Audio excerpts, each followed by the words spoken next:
దేవుని పరిశుద్ధ నామములో మీ అందరికీ ప్రత్యేకమైన శుభములు, ఆశీర్వాదములు కలుగునుగాక.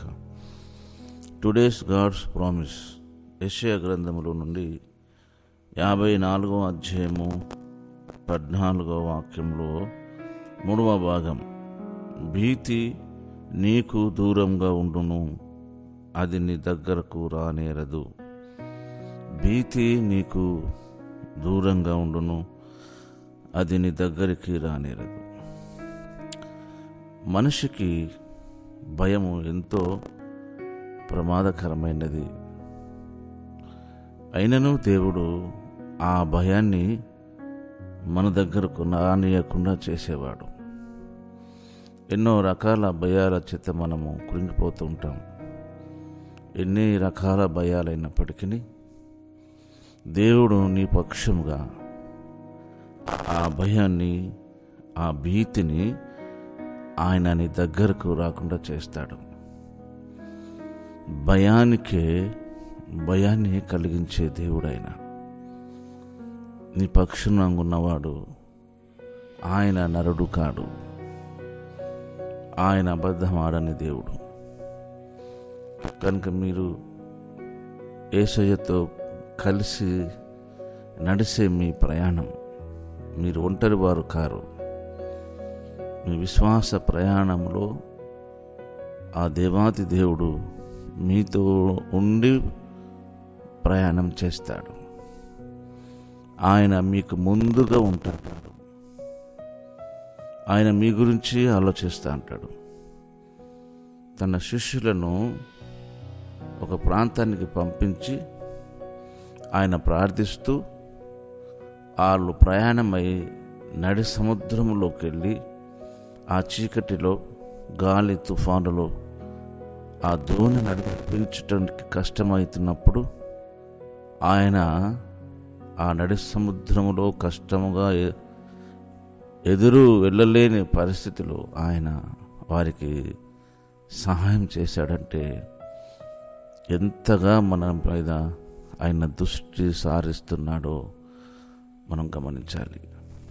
ఈ విషయాలన్నీ మార్కు సువార్తలో, మత్తయి సువార్తలో రాయబడి ఉన్నాయి. కనుక మీరు భయపడనక్కర్లేదు, భీతి చెందనక్కర్లేదు. భీతి నీకు దూరమగునుగాక. అది ఎలాంటి పరిస్థితిలో అయినా సరే దేవుడు నీకు తోడుగా ఉండి నిన్ను ఆయనే నడిపిస్తాడు. ఆయనే నీకు సహాయకుడిగా ఉంటాడు. నాకు ఏ రకమైన భీతిలో నువ్వు కృంగిపోయి ఉన్నావో ఆ భీతిని నీకు దూరం చేసే దేవుడైన రకరకాల భయాల చేత, రకరకాల బాధల చేత, దుఃఖము చేత, భీతి చేత మనం ఈ లోకంలో ఉంటుంటాం. కనుక మీరు ధైర్యంగా ఉండండి. భీతి నీకు దూరమగునుగాక అంటున్నాడు దేవుడు. అలాగనే నీకు భయపడనక్కర్లేదు అంటున్నాడు. అది నీ దగ్గరకు రానేరదు అంటున్నాడు ఆయన. కనుక ధైర్యంగా మన ప్రయాణంలో యేసు మనతో ఉన్నాడనే విషయాన్ని మీరెప్పుడూ మర్చిపోకండి. ఏ పరిస్థితిలోనైనా ఆయన మనతో ఉండువాడు. ఎవరు మనతో ఉన్నా లేకున్నా మనతో ఉంటామని మనతో ప్రామిస్ చేసిన వాళ్ళే మనకు కొన్నిసార్లు వ్యతిరేకంగా మారడానికి అవకాశాలున్న దినాల్లో మనమున్నాం. కనుక దేవుని మాట సత్యమైనది, అది ఎన్నటికి కూడా తప్పనిది. కనుక ఆయన ఇచ్చిన మాట ప్రకారం భీతి నీకు దూరమగునుగాక, అది ఎప్పుడూ నీకు దగ్గరికి రానేరదన్నాడు. ఆ దేవుని మాటను పట్టుకొని ధైర్యంగా ఉండండి. ఆయన మీ కార్యాన్ని సఫలపరుస్తాడు.